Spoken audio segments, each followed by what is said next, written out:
I thought this was so cute. Remember once upon a time when Armani was high-end? They also had like a men's jacket over there that was Emporio Armani, but they're not really considered luxury. Oh, Eileen Fisher, this is cute. Made in USA, so it's definitely vintage, I think. Petite, why is it petite? It looks big. Is it petite large? It's kind of cute though. I feel like it's a regular large. Let's hang it up here. It's kind of cute, right?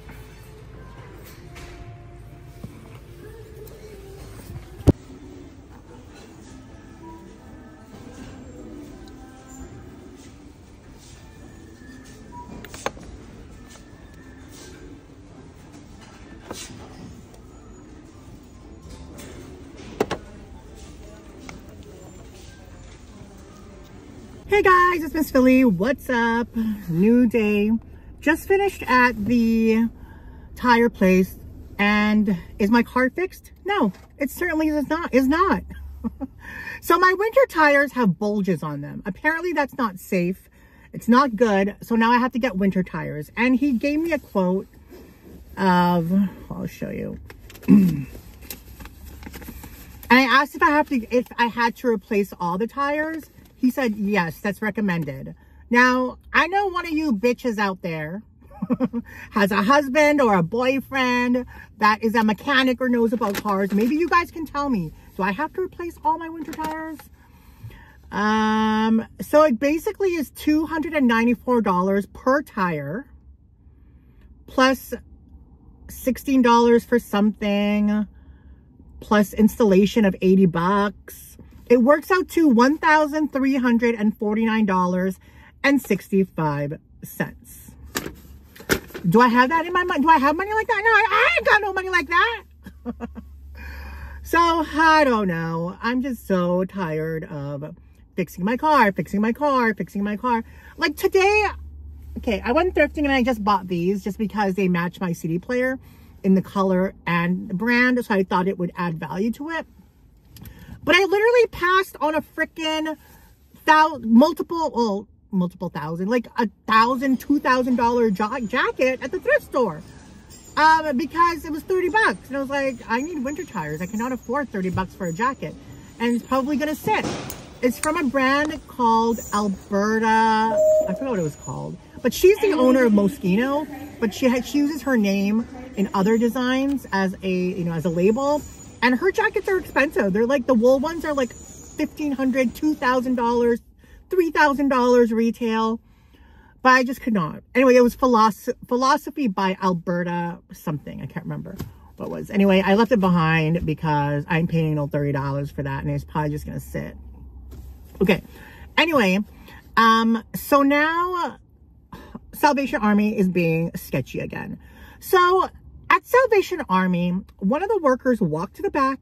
Then she came to the front with a customer holding like multiple bags of jewelry for her to pay. What do we think about that? I feel like that's sketchy. I mean, it's opening, so it's not like it would have been on hold. And even if it was on hold since yesterday, that's against policy anyway. They're not supposed to hold something for that long. I don't know. I just thought it was very sketchy. And I think it was like one of the managers doing it too. So are you holding things for customers, like your regular customers or your friends or your family? I don't know what the hell's going on. It is just, thrift stores are just so sketchy lately. They're sketchy, they're mean, they're unfair, they are, I don't know. And that's, you have to add that on top of how there is just an abundance of more thrifters out there, how thrift stores have raised their prices, and now you got to deal with Shady workers allegedly holding things for friends, family, and other customers. I think that's so unfair. So unfair. It takes the delight out of thrifting for me, like literally. It is wild. I just want to freaking make it on social media so I don't have to rely on thrifting anymore, and it could just be a hobby rather than a job, because it's just insane. It's not as fun. It's not as fun, you know. Before, you can go And there's a lot more social media in regards to thrifting as well. I started posting about thrifting probably 2012. So it's been like 11 years when I started posting about thrifting. There wasn't really that many. It'd be like a handful, especially in my city. There was none that I was aware of. But in terms of like even just worldwide, it was only a handful of people doing it on social media because there was no TikTok yet. Instagram stories did not exist. So the only really place you can post your finds is probably like Facebook or YouTube. And I started posting mine on YouTube. But there's just so many people doing it. So many variables contributing to how difficult it is to find things now. Now you have to deal with freaking workers holding shit for other people. Allegedly, I don't have proof. I'm just saying from my visual standpoint interpretation. We got a venti iced brown sugar oat espresso. So good. Yeah, anyway, 2 annoying things that happened to me today. But they were super nice at the tire place. He didn't charge me to put my winter tires on.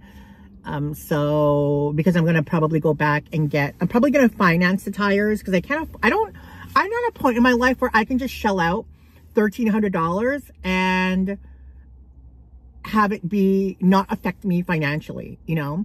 Even like when it came to my my phone or my new computer or my new AirPods, I didn't shell out big amounts of money for it right away. I don't have that. I literally live on payments. I literally live on having to pay monthly because that's all that I can afford. And it sucks when you're in that kind of financial situation.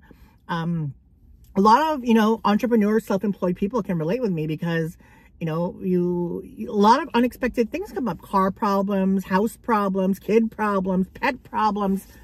There's just so many other things that affect your finances. And when you are self-employed, it is just so hard to deal with all of that. Headaches, whatever. Anyway, that's that.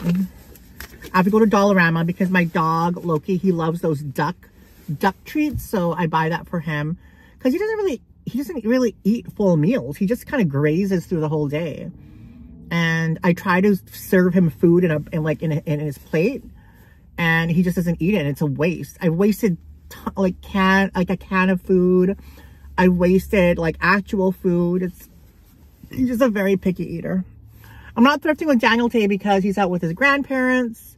I just went to 1:30. I don't even think it's safe for me to drive because of that bubble on my tires. So am I not driving again for the whole week? Because they can't get me in until Tuesday of next week again. So it's like, ugh. And I already worried. I worried driving with a donut because it was just you're not supposed to drive with I drove on my spare tire for Thursday, Friday, Saturday, Sunday, Monday, Tuesday, Wednesday, Thursday, Friday, Saturday, Sunday. For 13 days, 2 weeks. Now I have to drive with bubbles in my tires for another week. Oh, Lord have mercy.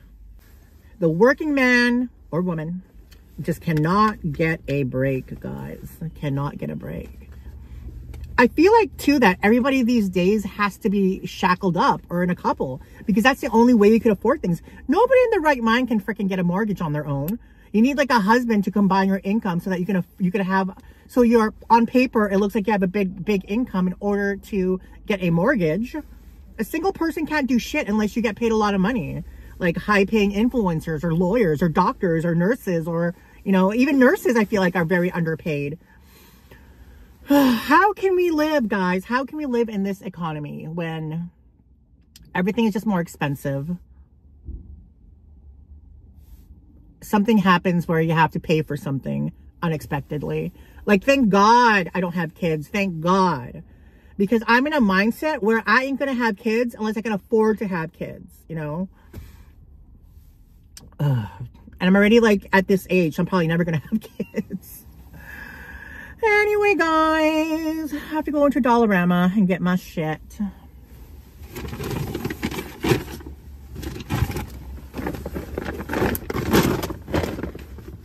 I don't know. I don't know. I feel my car will be okay if I just drive around the regular streets and not the highway, because on the highway you can go up to 80 and it's probably not safe to drive. Like on my donut, I was trying to avoid the highway, but then when I forgot and I hit the highway, so I couldn't, you know, detour off the highway, I was going 60 and an 80 and people were so pissed off at me. I'm like, well, I can't help it, I'm on a donut.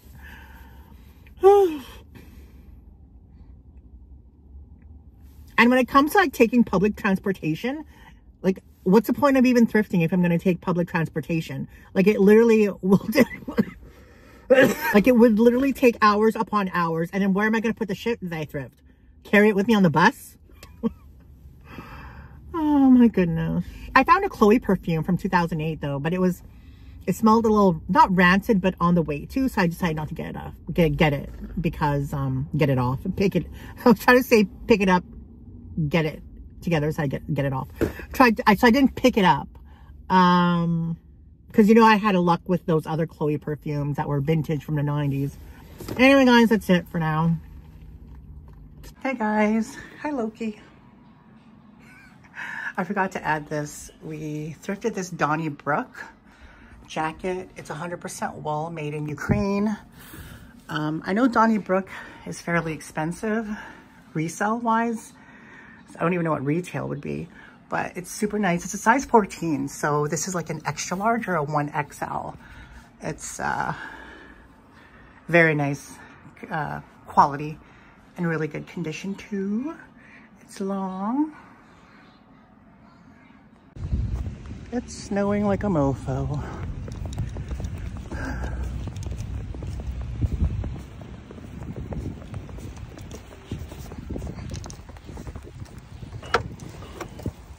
Where is my,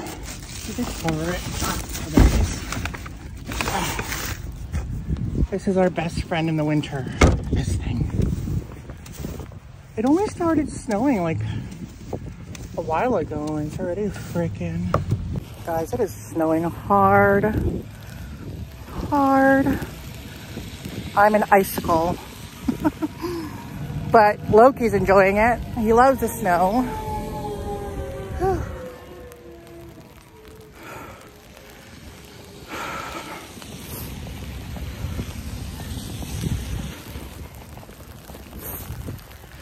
I wish I had like a huge backyard so you could just run around, enjoy the snow, frolic in it. I feel like Loki's a frolicker. Like his mom, I'm a frolicker too.